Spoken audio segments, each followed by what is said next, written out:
নমস্কাৰ বন্ধুসকল, আজিৰ এটা নতুন ভিডিঅ'লৈ মই চন্দন গগৈ আপোনালোকক স্বাগতম জনাইছোঁ। আজিৰ এই ভিডিঅ'টোৰ জৰিয়তে আমি আহোম ৰাজ্যৰ স্থায়ী ৰাজধানী ঠাইসমূহ আৰু ৰাজধানীসমূহৰ প্ৰতিষ্ঠাপক ৰজাসকলৰ বিষয়ে শিকিম। তেন্তে পলম নকৰোঁ, ভিডিঅ'টো আৰম্ভ কৰোঁ আহক। আহোমসকলৰ প্ৰায় 600 বছৰ ৰাজত্বৰ সময়ছোৱাত মুঠ স্থায়ী ৰাজধানী আছিল 6খন।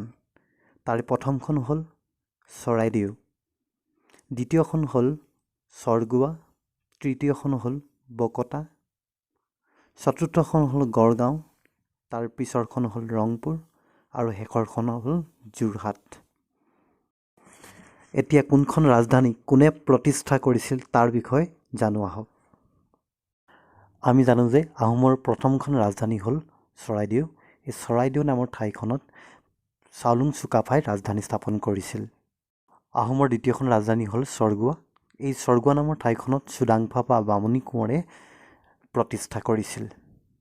আহোমসকলৰ তৃতীয়খন ৰাজধানী হ'ল বকতা। এই বকতা অঞ্চলত চহুংমুং বা দিহিঙীয়া ৰজাই ৰাজধানী স্থাপন কৰিছিল। উল্লেখযোগ্য যে চহুংমুং বা দিহিঙীয়া ৰজাই দিহিং নদীৰ পাৰত ৰাজধানী স্থাপন কৰাৰ কাৰণে তেওঁক দিহিঙীয়া ৰজা নামেৰে জনা যায়। আহোমসকলৰ চতুৰ্থ ৰাজধানীখন হ'ল গড়গাঁও। গড়গাঁও নামৰ ঠাইত চুকলেংমুঙে ৰাজধানীখন প্ৰতিষ্ঠা কৰিছিল। গড়গাঁও নামৰ ঠাইত চুকলেংমুঙে ৰাজধানী প্ৰতিষ্ঠা কৰাৰ কাৰণে চুকলেংমুঙক গড়গঞা ৰজাৰ নামেৰে জনা যায়। আহোম ৰাজ্যৰ পঞ্চমখন ৰাজধানী হ'ল ৰংপুৰ। শিৱসাগৰৰ মেটেকা নামৰ অঞ্চলত স্বৰ্গদেউ ৰুদ্ৰসিংহই এই ৰাজধানীখন স্থাপন কৰিছিল। বৰ্তমান তলাতল ঘৰটো য'ত অৱস্থিত সেই ঠাইখনতে স্বৰ্গদেউ ৰুদ্ৰসিংহই ৰাজধানীখন প্ৰতিষ্ঠা কৰিছিল।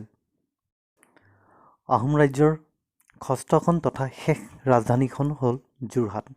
গৌৰীনাথ সিংহই এই ৰাজধানীখন প্ৰতিষ্ঠা কৰিছিল।